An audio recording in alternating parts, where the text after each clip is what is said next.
Toby Johnson ചെയ്യുന്നു. Toby, ഇതാ ഇപ്പോൾ ചേരാൻ പോകുന്ന പ്രതിനിധിസഭയിൽ ഇതുമായി ബന്ധപ്പെട്ട കാര്യമായ ചർച്ചകൾ ഉണ്ടാവില്ലെങ്കിലും ഈ എതിർപ്പുകളെ പറ്റി അല്ലെങ്കിൽ ഉയരുന്ന ഫ്ലക്സുകളെ പറ്റി ഒരു പരാമർശമെങ്കിലും ഉണ്ടാവാതെ പോകുമോ ടോബി?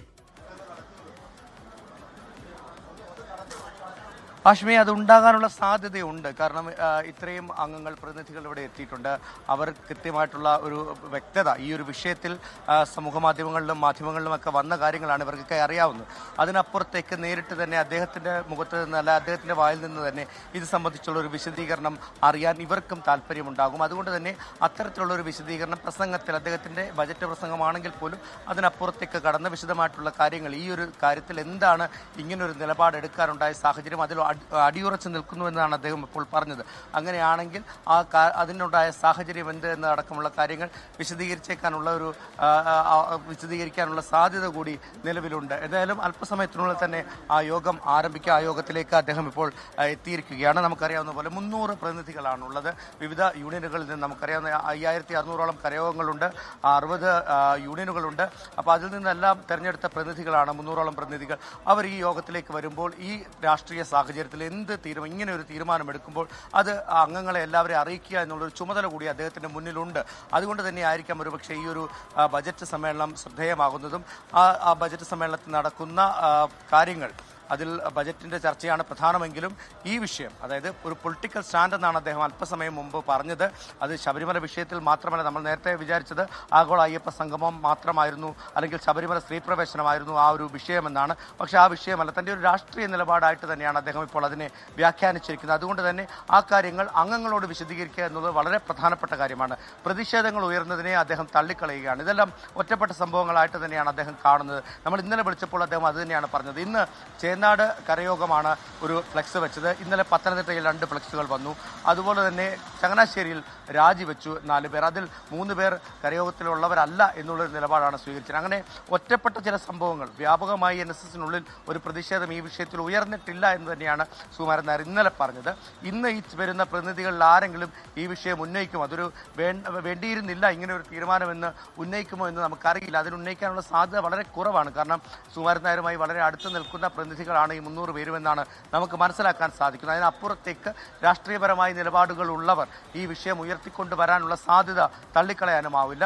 അങ്ങനെയാണെങ്കിൽ അതിനുള്ള ഒരു മറുപടി എന്ന നിലയ്ക്ക് തന്നെ, അല്ലെങ്കിൽ അതിനു മുമ്പ് തന്നെ, ഈ ഒരു പരിപാടി തുടങ്ങുമ്പോൾ തന്നെ ഈ ഒരു പ്രസംഗത്തിൽ രാഷ്ട്രീയ നിലപാട് അല്ലെങ്കിൽ ഇങ്ങനൊരു രാഷ്ട്രീയ നയമാറ്റം ഏത് സാഹചര്യത്തിലാണ് എടുത്തത് എന്ന് അംഗങ്ങളോട് വിശദീകരിച്ചേക്കുമെന്നാണ് മനസ്സിലാക്കാൻ കഴിയുന്നത്. മാധ്യമങ്ങളോട് അകത്തേക്ക് പ്രവേശനമില്ല എന്ന് അദ്ദേഹം കട്ടായം പറഞ്ഞിട്ടുണ്ട്. അകത്ത് നടക്കുന്ന കാര്യങ്ങൾ ഒരാൾ കയറി എടുത്ത് പുറത്തേക്ക് തരാം എന്ന് അതിനുള്ള ഒരു അനുവാദം കൂടി അദ്ദേഹം നൽകിയിട്ടുണ്ട്. എന്തായാലും അതുകൊണ്ട് തന്നെ വാർത്ത കൃത്യമായി തന്നെ പുറത്തേക്ക് വരുമെന്ന് നമ്മൾ പ്രതീക്ഷിക്കുന്നു. അങ്ങനെയാണെങ്കിൽ അത് ഒരു സന്ദേശം കൂടിയാണ്. കൃത്യമായിട്ടുള്ള നിലപാടാണ് സ്വീകരിച്ചത്. ആ നിലപാടിൽ NSS ഒറ്റക്കെട്ടായി നിൽക്കുന്നു എന്ന് പറയാനുള്ള ഒരു സാഹചര്യം കൂടിയാണ് ഇപ്പോൾ ഈ ഒരു പ്രതിനിധി സമ്മേളനത്തിലൂടെ, പ്രതിനിധി യോഗത്തിലൂടെ NSS എടുത്തിരിക്കുന്നത് എന്ന് വേണം നമുക്ക് മനസ്സിലാക്കാൻ. ഹാഷ്മി, ടോബി, ഈ പറയുന്ന രീതിയിൽ ഇപ്പോൾ കണയന്നൂർ, തിരുവനന്തപുരത്ത് പല കരയോഗങ്ങളിൽ അങ്ങനെ സംഭവിക്കുന്നുണ്ട്. ഇനി രാജികൾ ഉണ്ടാകുമെന്ന് പറയുന്നുണ്ട്. ഒരു ഫ്ലക്സിൽ തുടങ്ങി. ഇപ്പോൾ ഇന്നലെ ഒരു ഫ്ലക്സ് അവിടെ കിട്ടി. ഫ്ലക്സ് കിട്ടിയ കാര്യം കരയോഗങ്ങൾക്ക് അറിയാമായിരുന്നു. വലിയ വാർത്തയായതിനൊക്കെ ശേഷം മാത്രമാണ് അത് വന്ന് അഴിച്ചു മാറ്റും. നല്ലപോലെ അതുവരെ ആരും കണ്ടില്ല എന്നൊക്കെ നമ്മൾ പറയുന്നത് കേട്ടായിരുന്നു. അപ്പോൾ അങ്ങനെയുള്ള നിലപാടുകൾ നമ്മൾ കാണുന്നുണ്ട്. അപ്പോൾ ഈ നിലപാടുകൾ മുഖവിലക്കെടുക്കേണ്ട നിലപാടുകളെ അല്ല എന്ന് പൂർണ്ണമായി തന്നെ തള്ളുന്ന ഒരു നിലപാട് പ്രതിസഭയിൽ നിന്നുണ്ടാകുമോ ടോബി? ഉണ്ടാകാനുള്ള സാധ്യതയുണ്ട്. നമ്മളിപ്പോൾ അദ്ദേഹത്തോട് ഈ കാര്യം ചോദിച്ചു. കഴിഞ്ഞ ദിവസം നമ്മൾ ഫോണിൽ വിളിച്ച് അദ്ദേഹത്തോട് സംസാരിച്ചിരുന്നു. അന്നൊക്കെ അദ്ദേഹം പറയുന്നത് ഇതൊക്കെ കാര്യമായിട്ട് എടുക്കേണ്ട ആവശ്യമില്ല എന്നുള്ള നിലപാട് തന്നെയാണ്. അതായത് ഈ പ്രതിഷേധങ്ങളെയൊന്നും മുഖവിലേക്ക് എടുക്കുന്നില്ല. ഇന്നലെ നമ്മൾ ചോദിച്ചപ്പോൾ അദ്ദേഹം ഇന്നലെ നമ്മളോട് പറഞ്ഞത് താനെടുത്ത നിലപാടിനോടൊപ്പമാണ് NSS ഭൂരിഭാഗം ആളുകളും നിൽക്കുന്നത്. NSSൻ്റെ ഒറ്റക്കെട്ടായിട്ടുള്ളൊരു തീരുമാനമാണ്. ആ തീരുമാനത്തിന് ജനങ്ങൾ കൂടി പിന്തുണ നൽകുന്നുണ്ട് എന്നുള്ളൊരു കാര്യം നമ്മളോട് ഇന്നലെ അദ്ദേഹം പറഞ്ഞിരുന്നു. അങ്ങനെ നോക്കുമ്പോൾ NSSൽ മറ്റ് എതിർപ്പുകളൊന്നും ഉണ്ടാകില്ല. ഇപ്പോൾ ഉണ്ടാകുന്ന ചില ഒറ്റപ്പെട്ട പ്രതിഷേധങ്ങൾ മാത്രമാണ്. അതിനെ കാര്യമായിട്ട് എടുക്കേണ്ടതില്ല എന്നുള്ളൊരു നിലപാട് തന്നെയാണ് എടുത്തിട്ടുള്ളത്. നമുക്കറിയാം, മുൻപും ചില പ്രശ്നങ്ങളൊക്കെ, മറ്റു ചില വിഷയങ്ങളിലൊക്കെ നിലപാടിനെതിരായിട്ടുള്ള നിലപാടുകളൊക്കെ ഉയർന്നു വന്നിട്ടുണ്ട്. ആ സമയത്തൊക്കെ അത്തരത്തിലുള്ള ആളുകൾക്കെതിരെ നടപടിയെടുത്ത് പുറത്താക്കുന്ന രീതികൾ നമ്മൾ കണ്ടതാണ്. നിലവിലെ സാഹചര്യത്തിൽ ഇപ്പോൾ നമ്മൾ കണ്ടത് ചേനാടുണ്ട്, പത്തനംതിട്ടയിലുണ്ട്, അവിടെയൊക്കെ ഫ്ലെക്സ് ഒക്കെ വെച്ചിട്ടുണ്ട്. പത്തനംതിട്ടയിൽ വെച്ച ഫ്ലെക്സ് ആര് വെച്ചതാണ്, കരയോഗം അത് തങ്ങളുടേതല്ല, അതിന് പിന്നിൽ ആരാണെന്ന് കൃത്യമായി അറിയില്ല. ചേനാട് കൃത്യമായി ചേനാട് കരയോഗം എന്ന പേരിലാണ് വന്നിരിക്കുന്നത്. അങ്ങനെയാണെങ്കിൽ അവർക്കെതിരെയൊക്കെ നടപടി ഉണ്ടാകാനുള്ള സാധ്യത കൂടി നിലനിൽക്കുന്നുണ്ട്. അത് പൂർണ്ണമായിട്ടും തള്ളിക്കളയാനുമാകില്ല. എന്തായാലും ഈ ഒരു പ്രതിനിധി സഭയിൽ കൃത്യമായിട്ടുള്ള കാര്യങ്ങൾ അംഗങ്ങളെ അറിയിക്കാനുള്ള നടപടികൾ ഉണ്ടാകും. അത് പ്രസംഗത്തിലൂടെ തന്നെയായിരിക്കും ജനറൽ സെക്രട്ടറി ഈ കാര്യങ്ങളെല്ലാം പ്രതിനിധികളെ അറിയിക്കുക. പ്രധാനമായിട്ടും ബജറ്റ് സമ്മേളനം, ബജറ്റിൻ്റെ വിശദമായിട്ടുള്ള ചർച്ചകളാണ് നടക്കുന്നത്. ഏകദേശം 1 മണിക്കൂർ മാത്രമാകും ഈ യോഗം ഉണ്ടാകുക എന്നുള്ളൊരു വിവരം കൂടിയുണ്ട്. അങ്ങനെയാണെങ്കിൽ ആ ബജറ്റ് പ്രസംഗത്തിൽ തന്നെ അദ്ദേഹം ഇക്കാര്യങ്ങൾ സൂചിപ്പിക്കാനുള്ള സാധ്യതയാണ് നിലനിൽക്കുന്നത്. അങ്ങനെ അതിനുശേഷം ആരെങ്കിലും ഒരു എതിർപ്പ് ഉന്നയിക്കുമോ എന്നുള്ള കാര്യം നമ്മൾ നോക്കണം. അങ്ങനെ ഒരു എതിർപ്പ് ഉയരാനുള്ള സാധ്യത വളരെ കുറവാണെന്നാണ് നമുക്ക് ഇവർ സംസാരിക്കുമ്പോൾ, പല ആളുകളോട് സംസാരിക്കുമ്പോൾ മനസ്സിലാക്കാൻ സാധിക്കുന്നത്. എന്തായാലും ഈ ഒരു വിഷയത്തിൽ ഈ നിലപാട് മാറ്റം അത് ഒറ്റക്കെട്ടായി എടുത്തതാണ് എന്നുള്ള ഒരു സന്ദേശം പൊതുസമൂഹത്തിലേക്ക് അല്ലെങ്കിൽ വിവിധ രാഷ്ട്രീയ പാർട്ടികളിലേക്ക് നൽകാനുള്ള ഒരു നീക്കമാണ് സുകുമാരൻ നായർ നടത്തുന്നത് എന്നുള്ള കാര്യത്തിൽ യാതൊരു സംശയമില്ല. ഒപ്പം തന്നെ UDFന്റെ നിലപാട്, BJPയുടെ നിലപാട്, അവരൊക്കെ ഈ ഒരു സുകുമാരൻ നായരുടെ ഇപ്പോഴത്തെ ഈ ഒരു നിലപാടിൽ നിന്നും വ്യത്യസ്തമായ അതിനെതിരെ നിലകൊള്ളുകയാണ്. അതായത് സമദൂരം എന്നാണ് ഈ കഴിഞ്ഞ കുറേ നാളുകളായിട്ട് പറഞ്ഞുകൊണ്ടിരുന്നത്. തെരഞ്ഞെടുപ്പ് കാലഘട്ടത്തിലൊക്കെ സമദൂരം വിട്ടൊരു മറ്റൊരു തീരുമാനമില്ല, ഒരു നിലപാടില്ല എന്ന് കട്ടായം പറഞ്ഞിരുന്നതാണ്. പക്ഷേ കഴിഞ്ഞ ദിവസം നമ്മളോട് സംസാരിച്ചപ്പോൾ അദ്ദേഹം പറഞ്ഞത് സമദൂരത്തിലും ശരിദൂരമുണ്ട് എന്നുള്ളൊരു നിലപാട് പറഞ്ഞിരിക്കുകയാണ്. അങ്ങനെയാണെങ്കിൽ ഏത് പശ്ചാത്തലത്തിലാണ്, പ്രത്യേകിച്ചും നമുക്കറിയാവുന്നതുപോലെ നാമജപ ഘോഷയാത്രയുമായി ആദ്യം തെരുവിലേക്ക് ഇറങ്ങിയത് NSS ആയിരുന്നു. അന്ന് സർക്കാരിനെതിരെ അതിശക്തമായിട്ടുള്ള നിലപാടാണ് സ്വീകരിച്ചത്. പക്ഷേ അതെല്ലാം മാറിയിരിക്കുന്നു. ആ നിലപാടെല്ലാം മാറിയ ഒരു കാഴ്ചയാണ് കാണാൻ സാധിക്കുന്നത്. സർക്കാരും LDFും എടുത്ത നിലപാടുകൾ ശരിയാണെന്ന് ഇപ്പോൾ പറയുന്ന സുകുമാരൻ നായരെയാണ് കാണാൻ സാധിക്കുന്നത്. എന്തായാലും അംഗങ്ങൾക്ക് കൃത്യമായിട്ടുള്ള നിർദ്ദേശം, അതായത് കൃത്യമായിട്ട് ഏത് പശ്ചാത്തലത്തിലാണ് ഈ ഒരു തീരുമാനം എടുത്തത് എന്ന് വിശദീകരിച്ച് കൊടുക്കേണ്ട ഒരു സമയത്തിലേക്കാണ് അദ്ദേഹം എത്തിയിരിക്കുന്നത്. കൂടുതൽ പ്രതിഷേധങ്ങൾ ഉണ്ടാകുന്നതിന് മുൻപ് തന്നെ ഈ അംഗങ്ങൾക്കെല്ലാം കൃത്യമായി ഇതൊരു നിലപാടാണ്, ആ നിലപാട് ബാക്കിയുള്ളവരും കൂടി പിന്തുടരണമെന്ന് പറയാനായിരിക്കും ഇന്നത്തെ ഈ പ്രസംഗത്തിൽ അദ്ദേഹം ലക്ഷ്യമിടുന്നത്. ഹാഷ്മി,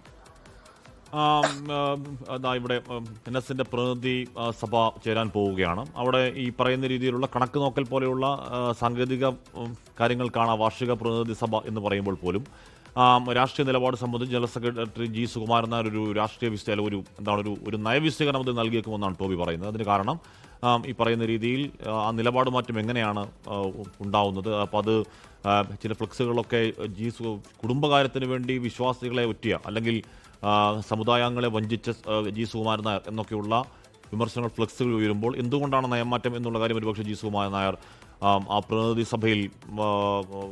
സഭാംഗങ്ങളോട് വിശദീകരിച്ചേക്കും എന്നാണ് അറിയാൻ കഴിയുന്നത്. അതേസമയം തന്നെ ഉയരുന്ന വിയോജിപ്പുകളെ 100% പൂർണ്ണമായി തന്നെ തള്ളിക്കളയുകയാണ് G. സുകുമാരൻ നായർ. എതിർപ്പുകളെ നേരിടാം എന്ന് തന്നെ പറയുകയാണ്. അത് ആ എതിർപ്പുകൾ, വിയോജിപ്പുകൾ, ഫ്ലെക്സുകൾ ഉണ്ടായ രാജികളൊന്നും അല്പം പോലും മുഖവിലക്കെടുക്കുന്നില്ല എന്ന് തന്നെയാണ് G. സുകുമാരൻ നായരുടെ അത്രയും കോൺഫിഡൻസ് ആണ്. ഈ പ്രതിനിധി സഭയിലെ പൂർണ്ണാംഗങ്ങൾ തനിക്കൊപ്പം ഉണ്ട് എന്ന കോൺഫിഡൻസ് G. സുകുമാരൻ നായരുടെ വാക്കുകളിൽ വളരെ കൃത്യമായി തന്നെ ഉണ്ട്. ടോബി ജോൺസ് തുടരുന്നു. ടോബി, അല്ലെങ്കിൽ തന്നെ ഈ ശരിദൂരത്തിനുള്ളിലെ സമദൂരം എന്നൊക്കെ പറയുന്ന G. സുകുമാരൻ നായർക്ക് മാത്രം മനസ്സിലാകുന്ന ഏതോ ചില പ്രത്യേക സംഭവങ്ങളാണ്. ഒരുപക്ഷെ സാധാരണ ജനം മനസ്സിലാക്കുന്നത് സമദൂരം എന്ന് പറയുന്നത് ഇരു മുന്നണികളോടും ഏതാണ്ട് തുല്യകലം പാലിച്ചു നിൽക്കുന്ന അവസ്ഥ. വട്ടിയൂർക്കാവിൽ അങ്ങനെയല്ല. വട്ടിയൂർക്കാവിൽ ഇടതുപക്ഷമായി നേർക്കുനേർ ഏറ്റുമുട്ടുന്നത് കണ്ടു. അവിടെ LDF സ്ഥാനാർത്ഥിയുടെ പരാജയം ഉറപ്പിക്കാൻ നേരിട്ട് ആഹ്വാനം കൊടുക്കുന്നത് കണ്ടു. ആഹ്വാനം കൊടുക്കൽ മാത്രമല്ല, ഞാൻ മനസ്സിലാക്കുന്നത് ഓർമ്മ ശരിയാണെങ്കിൽ സ്ക്വാഡ് ഇറങ്ങി NSന്റെ വർക്കൗട്ട് നടന്നിട്ടുണ്ട്. അപ്പോൾ ആ സമയത്തൊക്കെയും സമദൂരം മാറിയിട്ടുണ്ട്. ഇതൊരു തെരഞ്ഞെടുപ്പിന് മുമ്പ് ആ സമദൂരം ഏതാണ്ട് പൂർണ്ണമായി തന്നെ മാറി ഒരു പക്ഷത്തേക്ക് അടുക്കുന്നതിൽ നയമാറ്റമുണ്ട്. ആ നയമാറ്റം G. സുകുമാരൻ നായർ അവിടെ വിശദീകരിക്കും എന്ന് വേണം മനസ്സിലാക്കാൻ. തീർച്ചയായിട്ടും അങ്ങനെ വിശദീകരിക്കേണ്ട ഒരു സാഹചര്യമുണ്ട്. 2 തെരഞ്ഞെടുപ്പുകളാണ്, അത് തദ്ദേശ സ്വയംഭരണ തെരഞ്ഞെടുപ്പ്, നിയമസഭാ തെരഞ്ഞെടുപ്പ്. ഈ തെരഞ്ഞെടുപ്പുകൾ പടിവാതിക്കലെത്തി നിൽക്കുന്ന ഘട്ടത്തിലാണ് ഇത്തരത്തിലുള്ള ഒരു നയവ്യതിയാനം ഉണ്ടായിരിക്കുന്നത് എന്ന് വേണമെങ്കിൽ പറയാം. മുൻപ് ഈ സമദൂരം എന്ന് പറയുമ്പോഴും അദ്ദേഹം പറയുന്ന ഒരു പ്രധാനപ്പെട്ട കാര്യമുണ്ടായിരുന്നു. അതായത് അംഗങ്ങൾക്ക്, അതായത് NSSന്റെ ഭാഗമായി നിൽക്കുന്നവർക്ക്, ഇഷ്ടമുള്ളവർക്ക് അവരുടെ മനസ്സാക്ഷിക്കനുസരിച്ചുള്ള വോട്ട് ചെയ്യാമെന്നൊക്കെ അദ്ദേഹം പറഞ്ഞത് നമ്മൾ കേട്ടിട്ടുണ്ട്. അങ്ങനെ ഈ സമദൂരം തന്നെ പല രീതിയിൽ വ്യാഖ്യാനിക്കുന്ന കാഴ്ച നമ്മൾ കണ്ടിട്ടുണ്ട്. എന്തായാലും ഏറ്റവും അവസാനമായിട്ട് അദ്ദേഹം പറഞ്ഞത് സമദൂരത്തിലെ ശരിദൂരത്തെയാണ് ഇപ്പോൾ ഞങ്ങൾ കണ്ടെത്തിയിരിക്കുന്നതെന്ന് പറയുന്നു. അപ്പോഴും ഏറ്റവും പ്രധാനപ്പെട്ട കാര്യം കഴിഞ്ഞ കുറേ നാളുകളായിട്ട് നമ്മൾ കാണുന്നതാണ് LDF CPM നേതാക്കൾ പറയുന്ന ചില പ്രസ്താവനകൾ, അതിന് മറുപടി നൽകുന്ന സുകുമാരൻ നായർ, സർക്കാരിൻ്റെ നിലപാടുകൾ, അതിന് മറുപടി നൽകുന്ന സുകുമാരൻ നായർ, അങ്ങനെ സർക്കാരും ഇടതുപക്ഷവുമായിട്ടുള്ള ഒരു നിരന്തര കലഹം നമ്മൾ കണ്ടതാണ്. വാഗ്വാദങ്ങൾ, മറ്റ് പ്രശ്നങ്ങളെല്ലാം കണ്ടതാണ്. എന്നാൽ അതെല്ലാം മറന്നുകൊണ്ട്, അല്ലെങ്കിൽ ഇത്തരത്തിൽ ശബരിമല വിഷയത്തിൽ പോലും സർക്കാർ ചെയ്തതാണ് ശരിയെന്ന് പറയുമ്പോഴാണ് വലിയൊരു യൂട്ടേൺ അല്ലെങ്കിൽ വലിയൊരു നയവ്യതിയാനമാണ് ഉണ്ടായിരിക്കുന്നത്. അതുകൊണ്ട് തന്നെയാണ് ഇത് അംഗങ്ങൾക്ക് ഇത് കൃത്യമായി വിശദീകരിച്ച് നൽകേണ്ട ഒരു സാഹചര്യം വന്നിരിക്കുന്നത്. ഇന്നത്തെ ഈ പ്രസംഗത്തിൽ പ്രധാനമായിട്ടും ബജറ്റാണ് വിഷയം ചർച്ചയെങ്കിലും ഈ കാര്യത്തിൽ ഒരു വ്യക്തത നൽകേണ്ടി വരും സുകുമാരൻ നായരിന്. ടോബി ജോൺസണാണ് വാർത്തയുടെ വിവരങ്ങൾ നൽകിയത്. ബജറ്റാണ്, അവരുടെ പ്രതിനിധി സഭയാണ്. പക്ഷേ പ്രതിനിധി സഭയിൽ ഈ ഒരു സാഹചര്യം, ഈ ജി സുകുമാരൻ നായരുടെ ഒരു നയമാറ്റത്തിന്റെ സാഹചര്യം നിലനിൽക്കുന്നുണ്ട്. അപ്പോൾ എന്തുകൊണ്ടാണ് നയമാറ്റം എന്ന കാര്യം ഒരുപക്ഷെ സുകുമാരൻ നായർ പ്രതിനിധി സഭയെ അറിയിച്ചേക്കാൻ ഇടയുണ്ട്. നോക്കാം. ലോകത്തെവിടെയായാലും ഏത് സമയത്തും 24 വാർത്തകളും ഓഗ്മെന്റഡ് റിയാലിറ്റി പാക്കേജുകളും എക്സ്പ്ലെയിനറുകളും വിശദമായി കാണാൻ ഞങ്ങളുടെ യൂട്യൂബ് ചാനൽ നിങ്ങൾക്ക് സബ്സ്ക്രൈബ് ചെയ്യാം.